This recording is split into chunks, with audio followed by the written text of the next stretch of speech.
Y vamos a cambiar de tema, un tema que es dramático, que en un momento en nuestro país, lamentablemente, fue política de Estado también. Mire la coincidencia. Vergonzosa política de Estado, sin duda. Dramática política de Estado. La suerte es que no eran democracia, la suerte es entonces que a uno de las dictaduras no espera mucho.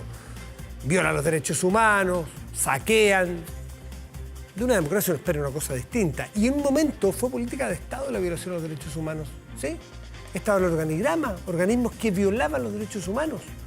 Había presupuesto para esas personas. Había lugares físicos destinados a ello, como ocurre en Venezuela hoy día. He escuchado hablar de la Helicoide, por ejemplo, un antiguo mall, una construcción modernista venezolana de la época del boom de Venezuela, hoy día convertida en una cárcel horrorosa donde se violan los derechos humanos. Bueno, en Chile en dictadura pasó eso. Pero hoy estamos en democracia, viajamos rápidamente en el tiempo, pero descubrimos que en democracia también tenemos nuestros problemas, pues. Y muchas democracias del mundo las tienen y nosotros las hemos tenido. Es cosa de las cárceles, que en Chile se violan los derechos humanos y en muchas partes del mundo en las cárceles. Pero aquí no fue en las cárceles, fue en las calles de Chile, en el contexto del 18 de octubre, que vamos a cumplir un año. Se ha determinado por distintas instituciones internacionales dedicadas a este tema de que se han violado los derechos humanos. Nos cuesta reconocerlo, nos da mucha vergüenza porque tenemos otras expectativas de nuestra propia democracia, pero si no corregimos, si no miramos, no la vamos a mantener sana y en estado físico, por así decirlo, a nuestra democracia. Y hay que hacerse cargo de esta realidad y es un estudio que ha hecho Amnistía Internacional. Justamente se cumple un año en este contexto de crisis, donde establece efectivamente, se llama Ojos sobre Chile, violencia policial y responsabilidad del mando durante el estallido social. Pilar San Martín está con nosotros, ella es investigadora para contextos de crisis para Américas y Amnistía Internacional. Pilar, buenas noches, gracias por recibirnos. Buenas noches. Bueno, este es un estudio que se ha hecho durante, entiendo que toma un tiempo, al menos la primera parte que yo alcancé a leer, entre el 18 de octubre y el 30 de noviembre, donde se documentan con evidencias muchas violaciones a los derechos humanos. ¿Por qué no nos narras el contexto y las características principales de esta violación? Eso es, este informe se centra en hechos o en violaciones cometidas por funcionarios de Carabineros entre el día 18 de octubre y el 30 de noviembre.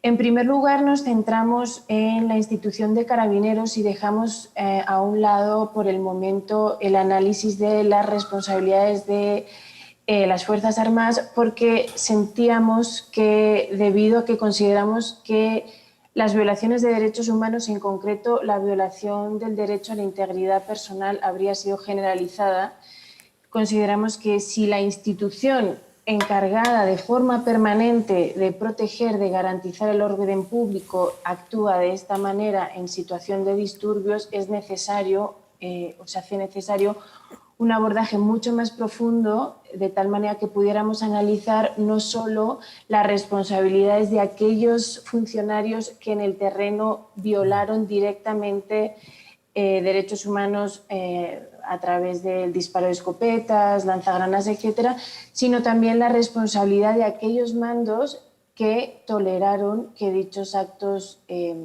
sucedieran. ¿Cuál es la diferencia técnica, Pilar, entre violaciones generalizadas y violaciones sistemáticas? Que para nosotros, para los que somos mayores, ese término, ese concepto de sistemático nos trae los peores recuerdos de nuestro pasado. Entonces es bueno aclarar si hoy día ocurren a juicio de ustedes, pero ¿cuál es la diferencia fundamentalmente entre generalizado de parte de la policía y sistemático? Claro, son dos términos que sin duda son importantes porque son dos de los elementos que configuran los crímenes de lesa humanidad. Digamos que cuando los ataques son generalizados, hace referencia sobre todo al número de violaciones, al número de ataques. Ya.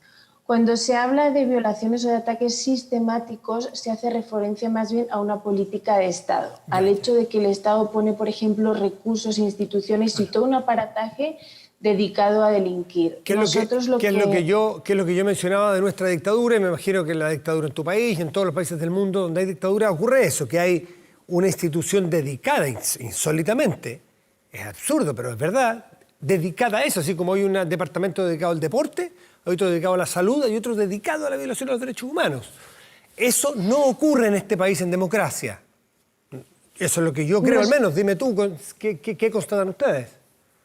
Nosotros lo que hemos dicho hasta ahora es que las violaciones sí serían generalizadas, es decir, que hubo un número y una dimensión tan grande en un periodo además corto, pero digamos constante, mantenido, donde se debieron haber tomado ciertas decisiones que no se tomaron, ¿verdad? Y lo que estamos diciendo es que no hemos podido comprobar que sean sistemáticas, pero con ello no queremos decir que no se debe investigar y que con ello no debe ser descartado. Eso sí, le toca a la Fiscalía hacer su trabajo, investigar a profundidad y entonces determinar si efectivamente sí se trataría de violaciones sistemáticas. Ya, pero es importante este punto. Tú dices, nosotros no lo comprobamos, pero no lo descartamos. Es súper importante que ustedes fijen una diferencia. En Chile, hoy, con los antecedentes disponibles por ustedes, ¿hay violación a los derechos humanos de manera sistemática? Porque estaríamos hablando de un escenario muy distinto. ¿Sí o no? Con los antecedentes que ustedes tienen ahora. Con los antecedentes que nosotros tenemos, lo que podemos afirmar y de lo que tenemos elementos de convicción es que las violaciones fueron generalizadas. Lo que podemos decir es que no se descarta. Pero es que eso puede generar cierta ambigüedad en dejar en que alguien lo tome a favor de decir, Amnistía Internacional no descarta violaciones a los derechos humanos de manera sistemática, que no es una afirmación de parte de ustedes. Yo te pregunto, ¿hay sistemática? Dicen, no, nosotros tenemos evidencia de que hay generalizada, que tiene que ver con lo cuantitativo, no con lo cualitativo. Es así, ¿no? Claro, porque lo sistemático al final hace referencia a un tema, digamos, de Estado, claro. Y a nosotros lo que nos interesaba demostrar en este informe, más allá de si es generalizado, si es sistemático, o sea, más allá de entrar en el debate de términos, como dices, que al final yo creo que es quitar el foco de la discusión que realmente nos interesa, era más bien centrarnos en la responsabilidad de mandos, en decir, bueno, hay una estrategia de Carabineros que viene directamente o que vendría directamente de los mandos por unas ciertas decisiones tácitas o unas ciertas omisiones deliberadas que habrían tomado, y lo que nos interesa más bien es enfocarnos en eso. Yo creo que el debate de los términos es importante precisamente por las implicaciones que tiene, pero para nosotros en este momento lo más importante es centrarnos en el debate de la responsabilidad de mando, y de allí también decir que con ello lo que hemos dicho, al igual que decimos que no descartamos que pudieran ser sistemáticas, tampoco descartamos que se debe investigar a todos los responsables hasta el máximo nivel. No, eso el Estado de Derecho lo tiene garantizado, más allá que ustedes o cualquier otra institución respetable lo diga. El Estado de Derecho tiene que investigar. Pero ustedes no lo pueden descartar, pero no lo pueden descartar como pueden no descartar muchas cosas, o tienen elementos de juicio que los hace sospechar al menos, para ir descartando, para ir limpiando, porque para nosotros los chilenos es re importante que ustedes, Amnistía Internacional y otra institución, nos diga. ¿No lo descartamos o, miren, no tenemos elementos como para suponerlo hasta ahora? Es súper claro. Claro, de hecho lo que estamos diciendo es hasta ahora no podemos aseverarlo. Perfecto. ¿Verdad? Okay. Pero eso no quita para que lo descartemos. No. Y eso no quita para que la autoridad efectivamente lo investigue, porque efectivamente, bueno, como sabrás, hay al menos 4 querellas por crímenes de lesa humanidad que han sido admitidas a trámite por el Poder Judicial, lo cual de alguna manera quiere decir que algún indicio de algún tipo haya consideración para al menos aceptarlas a trámite. Entonces esto es lo mismo. Digamos que no se descarta, pero tampoco lo podemos aseverar. No se descarta hasta que termine el juicio, lo determinará, pero es indicativo de que hay algún indicio, es indicativo también de que hay Estado de Derecho, de que hay democracia, de que operan las instituciones. Es decir, hay un contexto global, porque los discursos pueden ser utilizados malintencionadamente por muchas personas de distintos lados, cada uno para llevar agua a su molino, para decir no se descarta, para esto, no el otro. Entonces, por eso las cosas sumamente claras. Cuando ustedes dicen responsabilidad en el mando, ¿hasta dónde en el mando y por qué llegan a identificar ustedes en responsabilidad del mando? ¿Carabineros supo en algún momento, se continúa haciendo y es, a juicio de ustedes, por inoperancia, ignorancia, falta de preparación, o por voluntad de cometer esa violación de los derechos humanos que ustedes han constatado dentro de Carabineros? Claro. En primer lugar, nos enfocamos en la necesidad de investigaciones penales a ciertos mandos directivos o estratégicos de Carabineros. Y mencionamos como mínimo el general director, el general subdirector y el director de orden y seguridad. Lo que analizamos en el informe es que al menos estos mandos estratégicos tuvieron información, tuvieron conocimiento de las violaciones que ocurrían día tras día, y a pesar de tener capacidad para prevenirlas, no lo hicieron o no sancionaron esos comportamientos. Esto es lo que dice el estándar internacional respecto de la responsabilidad de los mandos. Es decir, un mando responsable cuando sus subordinados cometen violaciones, y estos mandos, teniendo conocimiento de estas violaciones y un mando efectivo sobre esos subordinados, o no hacen nada para evitarlos, no toman las medidas necesarias o no las sancionan. Lo que vemos... Pilar, ¿tenían conciencia esos altos mandos de que lo que estaba sucediendo, esas evidentes acciones violentas, eran fruto de fallas en los protocolos? ¿Tenían conciencia de que estábamos hablando de violación de los derechos humanos? ¿O hasta dónde ustedes tienen conocimiento? Porque es distinto a que si no lo frenan porque no logran sopesar el problema que está ocurriendo, la gravedad del problema, la gravedad de la falta de protocolos, porque si tienen conciencia y no lo paran, bueno, hay una situación también distinta.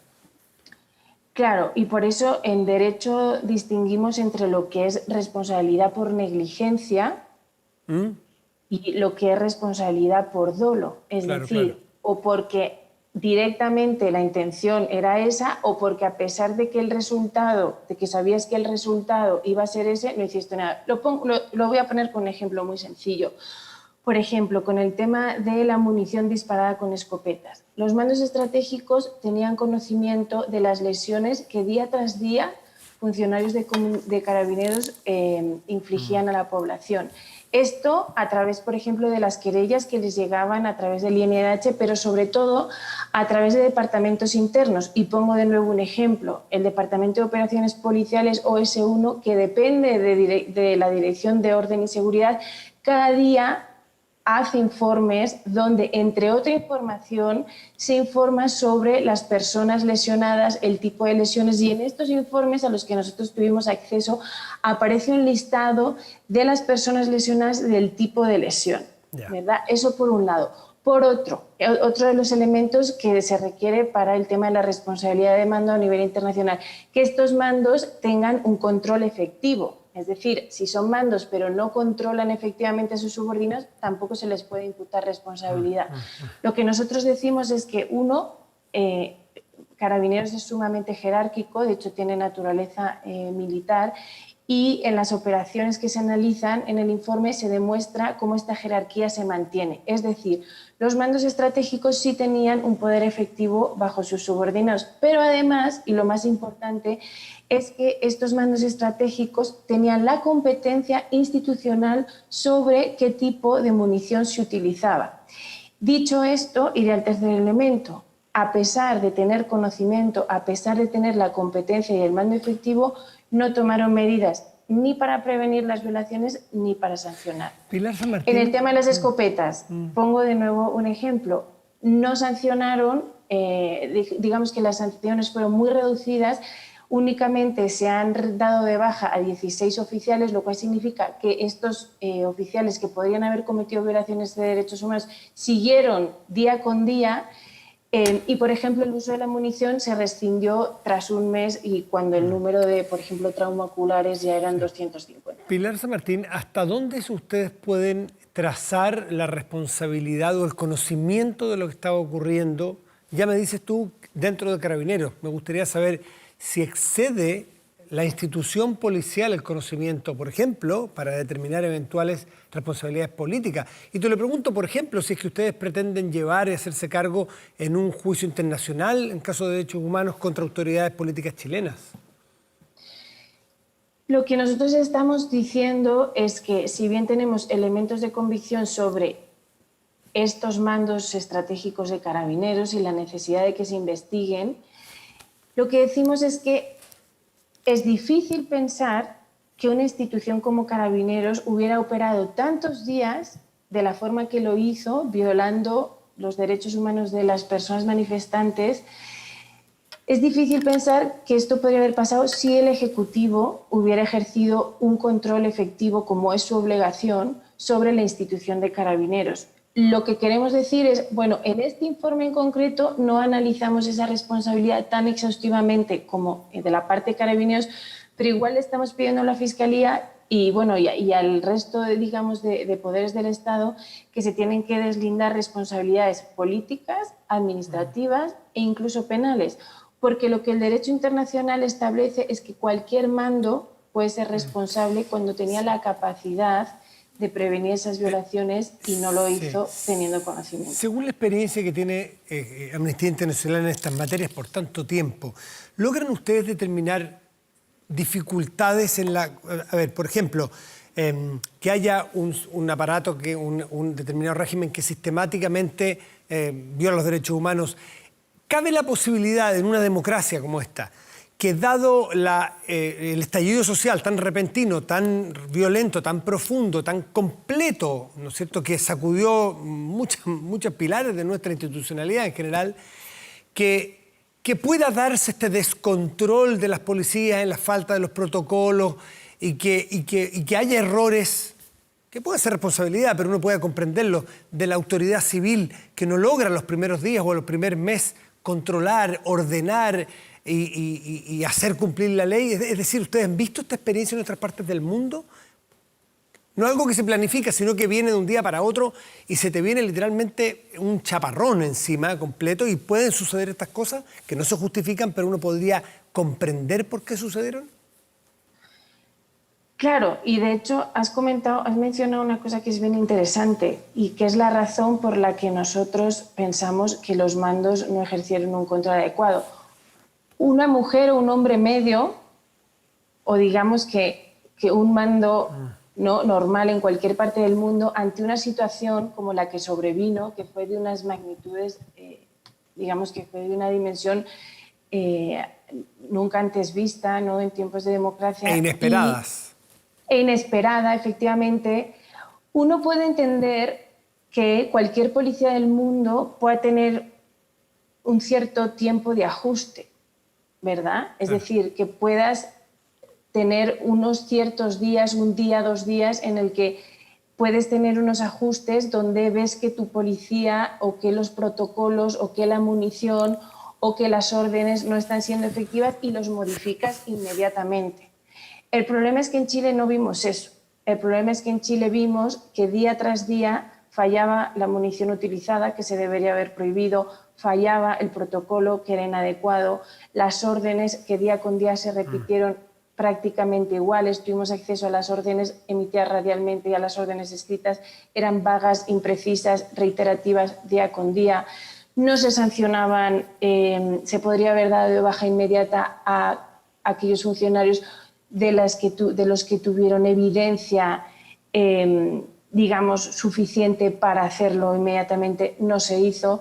Entonces, ese es el problema. Por supuesto que lo hemos visto en otras partes del mundo. Yo particularmente pertenezco al equipo de crisis de Amnistía Internacional y efectivamente vemos los casos más graves de violencia policial, entre otras cuestiones, ¿no? Y por eso, de alguna manera, Amnistía Internacional nos alertó mucho el caso de Chile y por eso el equipo de crisis fue enviado, porque veíamos que lejos de parar y de detener las violaciones, estas seguían día con día.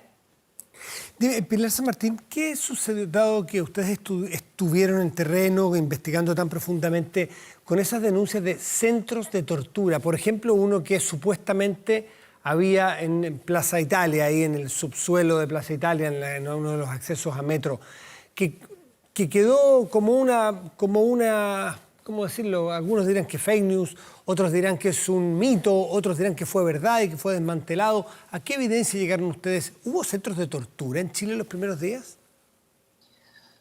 Nosotros, la verdad, no conocimos ese caso en concreto, del que escuchamos a través de los medios, etcétera, y no conocimos tampoco ningún caso concreto de centro de tortura como tal. conocimos casos de tortura, por ejemplo, en estaciones policiales, es verdad, pero digamos que esta figura de centro de tortura clandestina no la conocimos. De nuevo, creo que en ese tipo de cuestiones pues la autoridad tiene que investigar y bueno, y a partir de ahí llegar a conclusiones. Pilar San Martín, investigadora para contextos de crisis para América en Amnistía Internacional, te quiero agradecer mucho por esta conversación. Muy buenas noches y vamos a estar atentos a lo que ocurre este fin de semana, que se espera que se cumpla un año, que haya conmemoraciones, celebraciones, recuerdos, lo que fuere. Algunos dicen que puede ser violento. Vamos a ver si las fuerzas policiales o del orden están a la altura de los requerimientos de nuestro Estado de Derecho y de los estándares internacionales. Pilar, muchas gracias nuevamente. Muchísimas gracias a ustedes. Que estés muy bien. Igualmente.